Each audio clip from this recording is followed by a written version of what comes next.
Have you ever wondered what it's like to navigate the world as an amputee? Join me in this video as I answer your burning questions and give my unique perspective. In this video, we're going to be talking about the challenges and triumphs that have got me to this point. The first question I received is, what has your journey been like with this specific disability? And I have to honestly say that since losing my arm in 2017, my life has been full of ups and downs, so many challenges, but so many moments of triumph. And honestly, I wouldn't be here without the help of my family, my friends, my boyfriend, and it's been really great to see my growth process through the past few years. I've had to overcome a lot of self-doubt. I had to learn how to love myself again and also figured out what are my values. What are my values? And what are the things that are non-negotiable for me? But in the end of the day, when I look at my life and where I am right now, I'm really proud of myself. I'm proud of so many things that I went through, so many things that I tried and I just spearheaded. And although it has been a very painful journey in some way, it has also been a really fulfilling life. I'm just grateful to be here. I'm grateful to be alive, and I'm grateful to be able to share what I've learned so far with others. How do you feel about your body post-limb loss, and has your perception changed over time? Right away when I lost my arm in 2017, I was committed to getting back to my normal self physically. But at the time, I didn't understand that I went through a massive loss and I had to give myself that time to grieve. So during the lousy grieving phase, I did get really depressed. I cut off all my hair, became very short.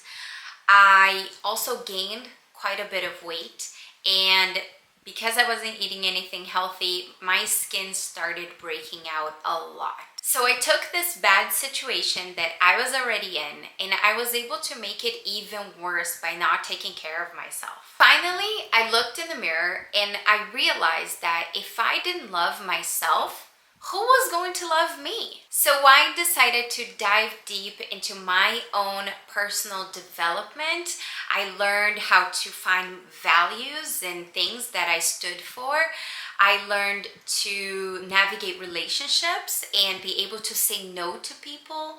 I was able to just learn how to stand up for myself, how to really truly love myself, how to sacrifice some things that I want right now for a longer, bigger picture. And by the end of 2018, I decided to go back to work and work on my professional development. And now that it's been so many years, I love my body. I am proud of my body, of who I am, what it can do. And one of the things that are non-negotiables for me is taking care of my health, going to the gym regularly, going on walks, which is great, not just for your body, but mentally. Because these things, they make me feel good about my appearance, and chemically, they're good for you as well. So my perception overall has completely changed. In 2017, I was this self-conscious girl, traumatized, and I grew into a confident woman who has so much to share with the world, who is kind, and that is who I want to continue being. One thing that my aunt said to me early on was, people are going to look at you and either they're going to see someone that is strong, that is doing things with her life, and she's an amputee, or they're going to see an amputee who is a victim of what happened to her. Who do you want to be? And that was really critical for me, and I'm so happy I chose to be a confident person. Can you describe the physical sensations associated with your limb loss? How does it impact your daily life? So the doctor that did my amputation, he was one of the first responders when we had the Boston Marathon bombing. So he had a lot of research and practice with amputations. When I arrived at the hospital, I was losing a lot of blood, and he had to make the decision to weigh the costs of keeping my arm and potentially running into infections and mobility issues, or amputate it and maybe I would have the possibility to wear a prosthetic or something that would just give me more for my buck. I hate to say it like that, but that's pretty much what it is. So what he did in order for me to be able to have one of these advanced prosthesis was he connected my bicep to my tricep. Therefore, I actually have the movement of my bicep and of my tricep.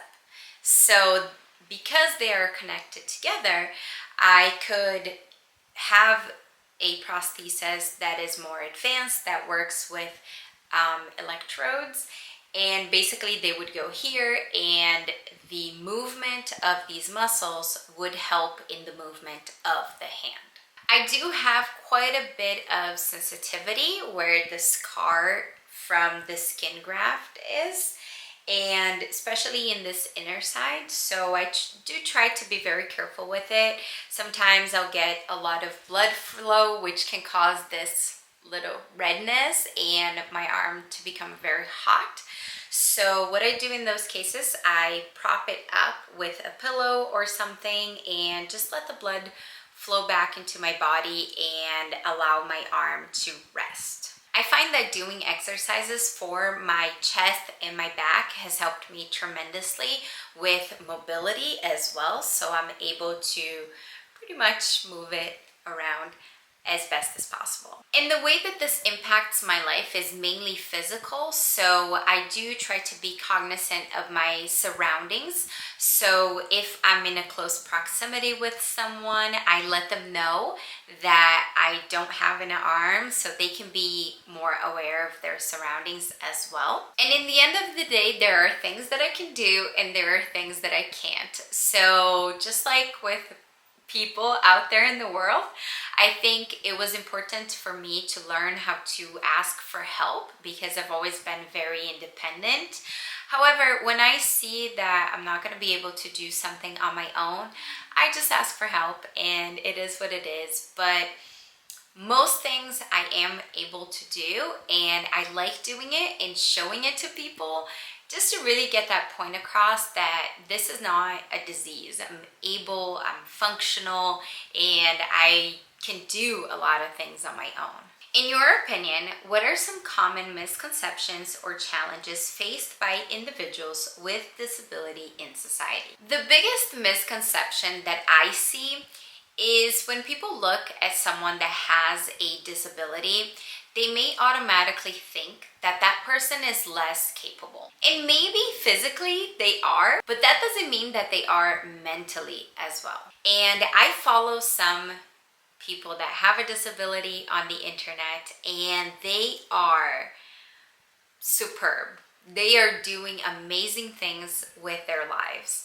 And many times they're doing even more than someone that doesn't have a disability. The other misconception that I see is that everyone with a disability must live a sad and depressed life. And I think I'm a great example to demonstrate to the world that that is not the case. You can be happy, you can be grateful, you can be outgoing, and that is one of the motivations that I have to create content online, because despite losing my arm, I'm still a happy person. I still achieve my goals and my desires, and I'm able to live a happy life. And I think that is really critical to help people see what life is like for someone like me.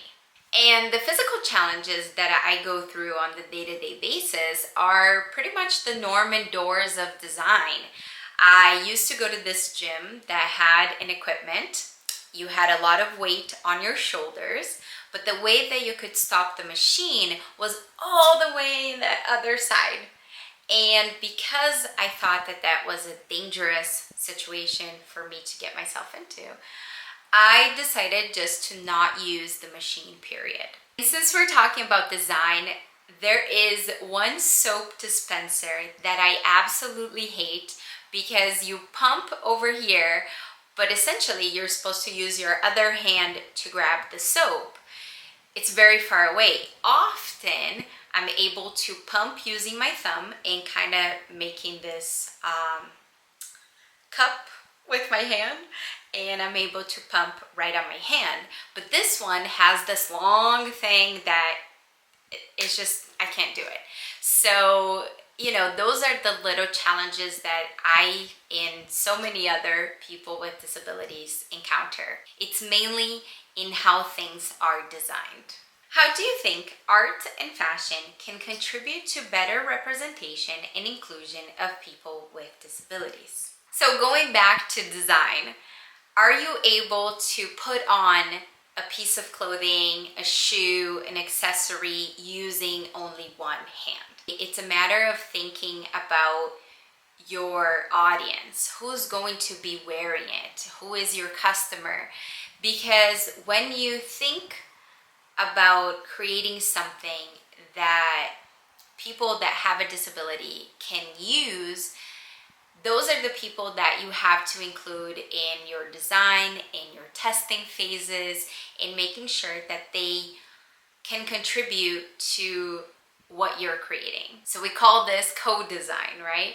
And it's really critical because how can you, let's go away from fashion for a bit, but how can you decide what to do, how to create a prosthetic if you're not working with someone who needs a prosthetic? You're not working with your customer.